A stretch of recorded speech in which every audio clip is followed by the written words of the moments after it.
Ini dimaki-maki, baru masuk ke rumah langsung ditanya, kamu kerja di mana? Jadi asisten Habib Al-Habsyi. Oh, kamu jangan GR ya, kamu datang ke sini bukan karena saya minta, tapi karena anak saya, dan itu pun belum tentu kamu jadi menantu saya. Dihina anak yatim ini. Iya pak, nggak apa-apa, yang penting saya bisa silaturahim. Baru 5 menit dia menghina anak yatim, handphone dia berdering, dia matikan itu, masuk handphone ke handphonenya. Tanah yang dia beli di Surabaya kalau nggak salah 8 miliar ditawar oleh pengusaha properti terbesar di DKI seharga 30 miliar. Berkali-kali lipat. Jadi ketiban rezeki, bergemetar tangannya. Hah, bener ini, kamu kerja sama Habib Al-Habsyi? Coba kamu telepon Habib, saya mau ngomong. Ya dia asisten saya, pasti dia bisa hubungi saya. Dia telepon, Beb ada yang mau bicara. Nangis-nangis pengusaha itu, Beb maaf saya udah kasar sama anak buah Habib, Beb. Anak ini bawa berkah, Beb. Saya bilang gimana gak berkah? Pertama anak yatim, kedua anak berbakti sama orang tua. Bukti orang yang berbakti sama orang tua itu dekat dengan keberkahan. Masih ingat kisah Umar bin Khattab? Nabi nyuruh Umar. Umar itu statusnya sahabat loh. Disuruh Nabi minta doa kepada orang yang di bawah levelnya Umar, namanya tabi'in. Umar, kalau kamu nanti ketemu lelaki yang namanya Uwais Al-Qarni, kamu minta doanya. Karena doanya tidak pernah ditolak oleh Allah. Nah yang nyuruh Nabi, kenapa Nabi gak nyuruh Umar minta doa kepada aku? Kenapa disuruh Umar nyari anak yang berbakti sama orang tua?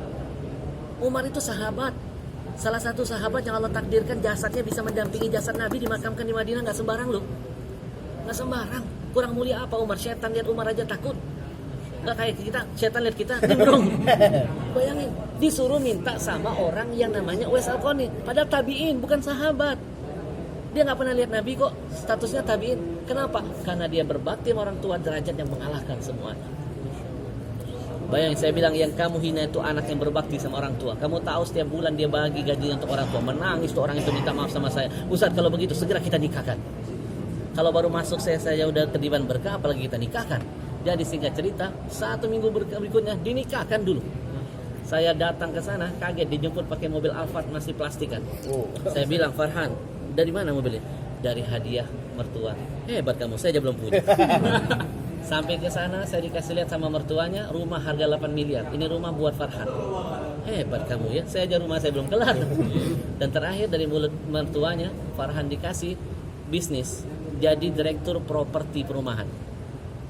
Dari tukang ojek meningkat derajatnya menjadi properti direktur. Kenapa? Karena dia selalu menciptakan senyum di hati ibunya. Ayahnya meninggal, gajinya semua dia kasih ibu. Jadi antum kalau pelit sama orang tua rugi. Gak perlu antum cari keramat yang lain. Cukup keramat hidup orang tua, berkah. Makasih Ustaz.